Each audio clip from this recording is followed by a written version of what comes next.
दोस्तों नमस्कार। आज हम बात कर रहे हैं करेंसी के ऊपर। खासतौर में ये 2000 का नोट जो बंद हो गया है और बंद होने के बाद जिनके पास 2000 के नोट नहीं है उन्हीं को कुछ ज़्यादा ही परेशानी है। वास्तव में 2000 का नोट बंद होना अच्छा या बुरा, इसके ऊपर ये डिसीजन जो है ये सरकार का कहीं न कहीं सोची समझी रणनीति है। कहीं न कहीं सोच समझ कर ही बंद किया होगा, ये हमें मान के चलना पड़ेगा। हालांकि 2000 का नोट 8 नवंबर को रात को जब अनाउंस हुआ था कि भाई 1000 और 500 के नोट पुराने बंद होंगे, तो वो भी एक सरकार की नीति थी कि कैसे भ्रष्टाचार या कैसे जमाखोरी या कैसे जो 2 नंबर के काम करने वाले या कैसे आतंकवादी के ऊपर नकेल कसा जाए। उसके बावजूद भी जहां तक है ये नोट आने के बाद, चाहे वो नकली करेंसी छपना हो, चाहे जमाखोरी करना हो, चाहे किसी भी तरह के अनैतिक कार्य करने के लिए जो पैसे का प्रयोग होता है वो रुका नहीं है। इस वजह से हालांकि 6 महीने बाद ही 2000 का नोट बंद हो जाएगा बोला गया था, जब ये नया नया छपा था तब भी लोगों को ये था कि अब इतना आसान नहीं है, नहीं बंद होगा। लेकिन मोदी है तो मुमकिन है, क्योंकि यहाँ पे जो है जिस हिसाब से सरकार ने अपने जिस हिसाब की खर्चा है, छापने पर भी खर्चा आता है, लेकिन आकलन लगा रखा है। यहाँ पे कोई भी पक्ष या विपक्ष, चाहे तत्काल की अभी वर्तमान सरकार हो, जब विपक्ष में रहती है तो सरकार को कहीं ना कहीं कमजोर करने की ये लोकतंत्र के अंदर जरूर कहीं ना कहीं वो रहती है।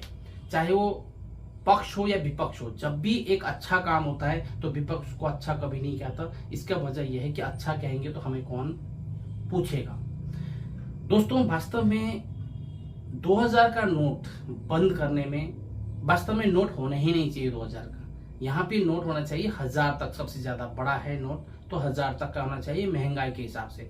हालांकि अब महंगाई के हिसाब से नोट रखे जेब में तो जेब में रखने की नौबती ना हो। बड़ी जो डीलिंग है जहाँ पे हजारों में ना होकर लाखों में करोड़ों में जो डीलिंग होती है वो ऑनलाइन ही होना चाहिए। वहाँ कैश का कोई काम हो ही नहीं। सरकार ऐसा अनाउंस करे जहाँ पे बड़ा डील है, जब भी बड़ा डील होगा तो वो कैश पे होगा ही नहीं। वो सिर्फ क्या होगा, वो जो है डायरेक्ट जो सा ऑनलाइन के थ्रू होगा। अब इससे क्या होगा कि जो बड़े बड़े अमाउंट के जो डीलिंग है वो डायरेक्ट पता चलेगा, एक पारदर्शिता आएगी कि इतने में डीलिंग है। आजकल चाहे मकान खरीदने में हो, चाहे बिजनेस करने में हो, चाहे कोई भी काम किसी को रिश्वत देने में हो, किसी का दाखिला है एमबीबीएस डॉक्टर में दाखिला लाओ जी 50 लाख 1 करोड़, वो 1 नंबर में नहीं जाता। वो 2 नंबर में कहीं से पसीना काट के माँ बाप जोड़ के बच्चे के इतने कम नंबर आया, उसे 50 लाख जुटाना है। वो अपनी जगह बेच के, घर बेच के, कहीं ना कहीं किसी उधार लेके वो अपनी बच्चों की ख्वाहिश के लिए वो तत्पर रहते हैं और वो एक तरह से अमाउंट जो है वो 2 नंबर में भी जाता है। और ये सबको सरकार को भी पता है कि जितने भी, चाहे किसी भी कॉलेज में, आज इंजीनियर कॉलेज में आप जाओ, बहुत से बच्चे वो नहीं ला पाते नंबर, तो मैनेजमेंट कोटा के नाम पे लाखों रुपए मांग लिया था वो है टेबल के नीचे से। ये सब पता है और बिना दिए बिना लिए कोई चल भी नहीं पाएगा, ये भी पक्का है। लेकिन कहीं ना कहीं ये तो है एक रिश्वत भी लेने का तरीका जो सही तरीके से लेंगे। लेकिन कुछ गतिविधियां जैसे नकली करेंसी, आतंकवादियों का फंड, आतंकवादियों के लिए जो है देशद्रोही, देश को नुकसान पहुंचाने के लिए जो कार्य होते हैं, उसके लिए कैसे संभव हो रोकना। ये नोट जो है, पैसा जो है, करेंसी जो है, इस पे सबसे ज्यादा बाधित होता है। अगर हम पूरे ऑल ओवर इंडिया में करेंसी बंद किया जाए, ये भी संभव नहीं है, क्योंकि दूर दराज में बहुत जगह इंटरनेट नहीं है, बहुत जगह बिजली नहीं है, आज भी बहुत जगह बहुत सारी चीजें, क्योंकि हमें कश्मीर से लेकर कन्याकुमारी तक देखना है, हमें एक शहर को नहीं देखना। शहर के हिसाब से गतिविधि या कोई भी प्लानिंग करती है तो शहर तक ही सीमित रहता है। हमें अंतिम पंक्ति के व्यक्ति तक जाना है और उस तक जाने के लिए सबसे बड़ी बात है एजुकेशन। आज में बहुत, जितना भी हम कहें, आज करोड़ों लोग ऐसे हैं जो नेट चलाना भी नहीं जानते। करोड़ों लोग हैं नेट नहीं चलाना जानते, और थोड़ा बहुत देख लिया कर लिया, लेकिन जिस हिसाब से अपने कार्य है वो करना उनको मुश्किल होता है। फिर आता है कि जो बैंक में पैसा होता है वो भी साइबर के कहीं ना कहीं गलत तरीके से उनसे पैसा ऐंठ लेते हैं और वो बेचारे वो नंबर बता देते हैं, आपका ये है, आधार कार्ड बताओ, नंबर बताओ, ये करो, और उसके बाद पता चलता है कि उसके बैंक से पैसा चला गया है। तो दोस्तों हमें यहाँ पे बात थी कि अच्छा या बुरा, यहाँ पे नोट बंद करना आप बताइए, आप भी इस कमेंट में जरूर लिखिएगा। वास्तव में मैं जब भी कोई बनाने की कोशिश करता हूँ किसी टॉपिक पे एक न्यूज, तो उस पर हम आप लोग देखते तो जरूर हो, लेकिन उस पर कमेंट नहीं करते, उसमें कोई सजेशन नहीं देते। क्या ऐसे न्यूज हमारा चल पाएगा? आप लोगों का सहयोग, आपका कहीं ना कहीं जो हमें कहीं ना कहीं सलाह जो है हमारे लिए काफी एक मनोबल बढ़ाने वाला रहेगा, तो आप जरूर उसमें दीजिएगा। अब रही नेपाल के ऊपर कि नेपाल में करेंसी पहले हजारों दसों हजार करोड़ नेपाल में रह गया और आरबीआई ने या भारत ने नहीं लिया, ये शिकायत थी। और इस बारी तो नोट नेपाल में जब से छपे तब से चलन में ही नहीं आए, और आए भी हैं तो छुटपुट चलन में आए। और पिछले 6 महीने और साल भर से तो नोट नेपाल में तो इंडियन नोट ही नहीं चलेगा। मैं जब अभी बीच में नेपाल गया तो वहां पे मैं 2000 का नोट भी ले गया, 500 का नोट भी ले गया, ना 500 का चला ना 2000 का, तो चला ही नहीं।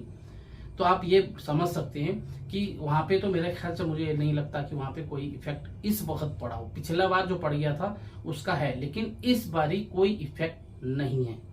और जिनको इफेक्ट नहीं है वही ज्यादा फेसबुक के माध्यम से, ट्विटर के माध्यम से, ऑनलाइन के माध्यम से, फेसबुक लाइव के माध्यम से नेगेटिविटी ना फैलाएं तो अच्छा रहेगा। क्योंकि नेगेटिव आपको वास्तव में पीड़ित हो, आपको लग रहा है कि ऐसा नहीं होना चाहिए, फिर तो आप बोलिए।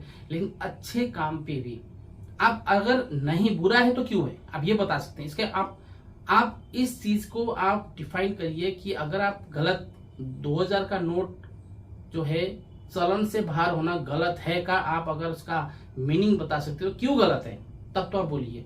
लेकिन आप ऐसे ही गलत बोल के बिना जानकारी के मत बोलिए, क्योंकि जो एक पूरा राष्ट्र को चला रहा है वो कहीं ना कहीं जो है वो सोची समझी हमारी आपकी सोच से भी परे हो सकती है, उनकी अपनी समझ हो सकती है। देश को एक अच्छे ट्रैक में ले जाना, बहुत से लोगों का ये है कि नोटों से जो है विपक्ष की जो है राजनीति पर असर पड़ेगा, कि वो जमापूंजी वो करते हैं तो उनकी सत्ता में आने वाले इलेक्शन आ रहे हैं और कई राज्यों में इलेक्शन होंगे अक्टूबर के महीने के बाद, जो लगातार इलेक्शन है। तो इलेक्शन को कमजोर करने के लिए भी, विपक्ष को कमजोर करने के लिए भी ये जो है नोटबंदी किया गया है। ये कहीं ना कहीं अगर आप मान भी लेते हो तो विपक्ष को क्या जरूरत है डरने की? अगर उसके पास सही राह में है, उसकी जमा पूंजी नहीं है, वो ईमानदारी से लड़ रहा है, तो उसे डरने की जरूरत नहीं है। यदि उसने वास्तव में किसी ने भी, विपक्ष में पक्ष में कोई भी, इसमें पक्ष में भी जो पक्ष वाले हैं उसमें भी बहुत से ऐसे हो सकते हैं उन्होंने भी जमा कर रखी हो, लेकिन जरूरी नहीं है, ये तो एक आकलन है। लेकिन क्या जरूरत है? अगर आप सही ट्रैक में चल रहे हो तो आपको कहीं डरने की जरूरत नहीं है। मेरे पास तो पिछले एक टाइम जब नेपाल गया था तो मैंने 2000 का नोट एक ले गया था, अब तो वो भी नहीं है। तो कुल मिलाकर यह है कि नोट 2000 का 90% पब्लिकों को लिए कोई मायने नहीं रखता, क्योंकि उनको 2000 है नहीं है, छपे ना छपे उनसे कोई मतलब नहीं है। थोड़ा बहुत पूंजी से चलने वाले लोग वो जो है 500 में भी गुजारा करते हैं, वो एटीएम पेटीएम से, बैंक से थोड़ा बहुत इधर उधर से कहीं से उधार लेके भी अपना गुजारा चला लेते हैं। फर्क उनको है जो एक दिन में 30 लाख 50 लाख की आमदनी है वो कहाँ ले जाएं। अगर वो रखते हैं तो कमरा भर जाएगा, अगर 2000 का नोट इकट्ठा करके वो तय लगा के अगर वो कनस्तर के कनस्तर भर भर के रखे तो उनके लिए जगह भी कम घेरेगी और पैसा भी ज्यादा पूंजी होगी। उन लोगों के लिए अब जो है बहुत बड़ी मार हो गई है। ये जो है अगर वास्तव में 1 लाख करोड़ के करीब चलन से बाहर बताए गए 1 लाख करोड़ अगर किसी ने भी अलग अलग सभी लोगों को मिलाकर अगर जमा पूंजी भी है, तो जिस हिसाब से एक दिन में 20,000 यानी कि 10 नोट बैंक जो है बदल के दे रहा है, और वो भी 30 सितंबर तक, तो कितना भी करें सबको साथ लेके 10 20 50 100 200 500 लोगों को बांटना पड़ेगा, उनको अलग अलग बैंकों में डालना पड़ेगा। और उनको भी इंक्वायरी ये होती है कि आपके पास बाइचांस इंक्वायरी जाती है कि आपने कहाँ से लाए, किसने दिया, तो कहीं ना कहीं जो व्यक्ति मुख्य जिसने बांटा है, जिसने दिया है, वहाँ के तह तक भी पहुँचा सकता है। वास्तव में ये नोट का खेल है, किसी को परेशानी तंग करना या जो है राष्ट्र को कमजोर करना नहीं है। राष्ट्र जो है तब बनेगा जब जो है हम आप सब जो है उस पर हम भागीदारी बने। जब एक सरकार एक नीति लाती है तो उस पर हम जो है पूर्ण रूप में सहयोग करें और हाँ, अगर यदि कहीं गलती होती है, जैसे पहली बार जरूर गलती हुई थी क्योंकि अचानक नोटबंदी हुआ, लोगों के पास नोटबंदी होने के बाद का जो पैसा मिलना था वो हाथ में नहीं आया था, तो कुछ टाइम के लिए परेशानी थी। लेकिन उसमें भी जो था, किसी की शादी ब्याह है, किसी का कोई है, कोई ज्यादा खर्चा, एक गरीब से गरीबी 1 लाख 2 लाख 3 लाख खर्च करता शादी आती है, तो उस टाइम में पैसा ना मिलना उस टाइम की झटका था, उस टाइम में परेशानी थी। लेकिन उस टाइम की परेशानी को इस टाइम कोई परेशानी नहीं है। इस वक्त की 2000 की नोट पर आप लोग, जहां तक मैं एनबीआई न्यूज की तरफ से जानकारी और आपको बताना चाह रहा हूं कि इसमें वही लोगों को परेशानी है। अभी वास्तव में नोटबंदी का चोट अगर लगेगा तो उन जमा पूंजियों को लगेगा जिन्होंने करोड़ों रुपए जो है एक जमा करके स्टोर में बंद करके रख दिया है, उन लोगों को जरूर लगेगा। बाकी किसी को कोई परेशानी होने की आवश्यकता नहीं है। सरकार को भी करोड़ों रुपए इसको दोबारा चालान में लाने या दोबारा इन नोटों को छाप कर मार्केट में लाने में, नए नोट छापने में जहां तक है खर्च आएगा।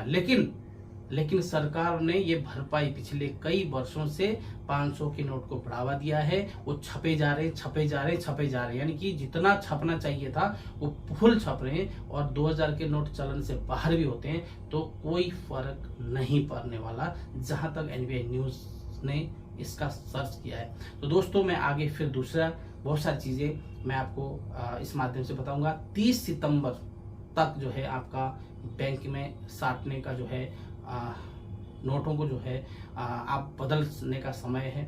एक दिन में 10 नोट है, ये सभी को पता है और आपको और न्यूज से भी जानकारी हो चुकी है। लेकिन यह है कि जिनके पास ये कहना है कि भाई हमारे पास तो जो है घर बेचा था और सबने मुझे 2-2 हजार के नोट दिए, मेरे पास 50 लाख रुपए हैं, और जो रजिस्ट्री कराई वो 20 लाख की कराई, 30 लाख मैंने ऊपर ही लिए है, और 30 लाख को मैं अब कैसे साटूंगा, तो उसके लिए जरूर परेशानी हो सकती है। लेकिन वो भी कहीं ना कहीं रास्ता निकाल लेंगे। लेकिन फिर भी मैं ये कहूँगा कि आप सही रास्ते में चलिए, सही तरीके से चलिए, सही नागरिक बनिए, और देश को अगर आप खुद आगे बढ़ते हैं, आप बढ़ते हैं, तो देश तब बढ़ेगा जब आप बढ़ेंगे। और आप अपने आने वाले संतति, आने वाले बच्चों को अच्छी शिक्षा, अच्छा मैनर्स, अच्छा आचरण और अच्छे संस्कार अगर आप दे पाते हैं और खुद भी अच्छा संस्कार में रहते हैं, अच्छा संस्कार लेते हैं, तभी देश का भविष्य और उज्जवल होगा, उन्नति होगी, प्रगति होगी, और दुनिया में